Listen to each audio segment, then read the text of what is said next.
నేటి నుంచి మేడారం సమ్మక్క సారక్క మహాజాతర ప్రారంభమవుతుంది. ఇది ఆసియాలోని అతిపెద్ద గిరిజన జాతరగా తెలంగాణ కుంభమేళాగా ప్రసిద్ధి చెందింది.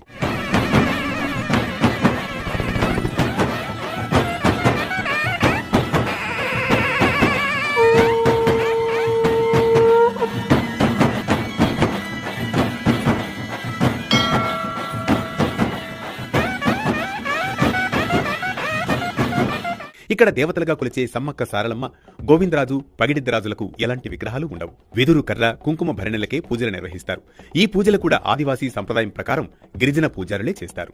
ఈ మహాజాతరలో సమ్మక్క సారలమ్మ అమ్మవార్లకు భక్తులు తీరొక్క మొక్కులు చెల్లించుకుంటారు. ముఖ్యంగా బంగారం, ఎదురుకోళ్లు, పసుపు, కుంకుమ, ఒడిబియ్యం వంటివి సమర్పిస్తారు.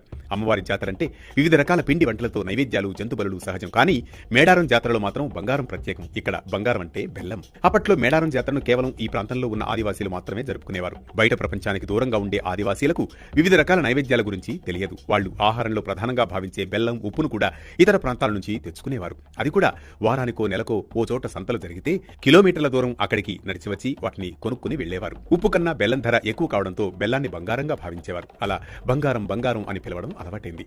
ఖరీదైందిగా భావించే బెల్లాన్ని అమ్మవార్లకు సమర్పించేవారు. అలా బెల్లాన్ని బంగారం అని పిలవడం, కోరిన కోరికలు నెరవేరితే మొక్కులు చెల్లించుకోవడంలో భాగంగా నిలువెత్తు బంగారం సమర్పించడం ఆనవాయితీగా వస్తోంది.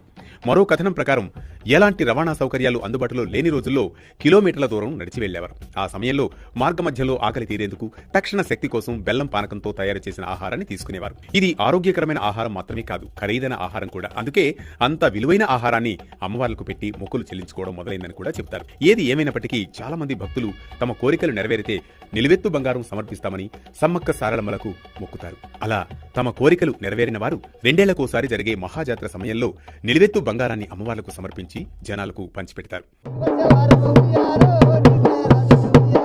మంగళవారం నాడు ఉయ్యాలో, మట్టి పొద్దుల ఉండి ఉయ్యాలో, గురువారం నాడు ఉయ్యాలో, నీ బిడ్డ వస్తుంది ఉయ్యాలం. మేడారంకు వచ్చే భక్తులు తొలుత జంపన్న వాగులో స్నానం చేసి అక్కడ కొబ్బరికాయలు కొడతారు. తలనీలాలు సమర్పించేవారు అక్కడే తలనీలాలు సమర్పిస్తారు. జంపన్న వాగులో స్నానం ఆచరించిన తర్వాత భక్తులు అమ్మవారి దర్శనం చేసుకుంటారు. దేవతల గద్దెల మీద ఉండే పసుపును ఎంతో పవిత్రంగా భావిస్తారు. భక్తులు దాన్ని తమ ఇళ్లకు కూడా తీసుకెళ్తారు. మేడారంకు వచ్చే భక్తులు చాలా మంది కోళ్లు, మేకలను బలిచ్చి విందు చేసుకుంటారు. మద్యం కూడా సేవిస్తూ ఉంటారు. మేడారం వచ్చే భక్తులు ఎలాంటి ఉపవాసం పాటించాలనే నియమం కూడా ఉండదు. ఈ జాతరకు మహిళలు అన్ని సమయాల్లోనూ రావచ్చు. అంటూ ముట్టు అనే పదాలు కూడా ఇక్కడ వినిపించవు. ఇవి మేడారం జాతర విశేషాలు. మరో భక్తి రాగం, ధర్మ దీపంతో మళ్ళీ కలుద్దాం రేపటి పరమార్థంతో. నమ్ములు కూసేది ఉయ్యాలో, నాది మేడారమే ఉయ్యాలం. అంశాలు నడిచేది ఉయ్యాలో, యాది మేడారం ఉయ్యాల.